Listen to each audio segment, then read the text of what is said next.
Good evening on this Good Friday night. As America heads into Easter weekend, this nation's intelligence experts are trying to figure out how seriously to take the threats of the 28-year-old leader of North Korea. Untested, under threat, still new to the job he inherited from his father. If he's serious about what he's been saying about the U.S. and South Korea, it's very bad news indeed, but figuring that part out is tricky. For now, tensions are high, and today our own team reached a spot within sight of North Korea itself, a South Korean island where they can see the enemy and feel the current tension in the air. So we begin with our report tonight from NBC's Ian Williams. Brian, this island is less than 10 miles from the north. There have been clashes in this area before, and today they watched anxiously as North Korea summoned thousands to Pyongyang in support of Kim Jong-un's call to arms. Tens of thousands turned out in North Korea's capital, chanting death to the US imperialists. North Korean leader Kim Jong-un presided over what was called an urgent meeting with military officials. He called yesterday's US show of force reckless, B-2 stealth bombers in exercises over South Korea, and said the time had come to, quote, settle accounts with the US.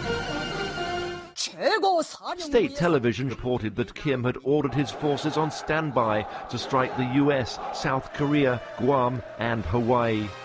In one photo, targets appear to include Austin, Texas. Experts doubt he has the ability to hit the US. But they fear a provocation here in the Yellow Sea, disputed waters where South Korean ferries skirt around North Korean territory. Bangyong Island is home to 5,000 South Korean civilians and many soldiers. It sits just 10 miles from the border. Kim Jong-un, seen recently peering at this island through binoculars, threatened to turn it into a sea of flames. So he was on that island there. Does that worry you? 걱정은 많이 되죠. Hong Sang-chul has lived here for 49 years. He's heard the threats before, but never like this. The island is a fortress lined with fencing and minefields. The fortifications stretch all the way down the coast here.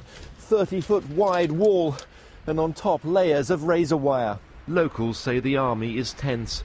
A network of underground bomb shelters is being made ready. These are all over the island and have been freshly stocked up with supplies. Still, most islanders seem determined to stay, while keeping a nervous eye on their neighbours to the north. In spite of all the rhetoric against the US, it's places like this which are most vulnerable. But any local skirmish or miscalculation could easily escalate. Brian? Ian Williams in South Korea tonight, just over the North Korean border, as you saw.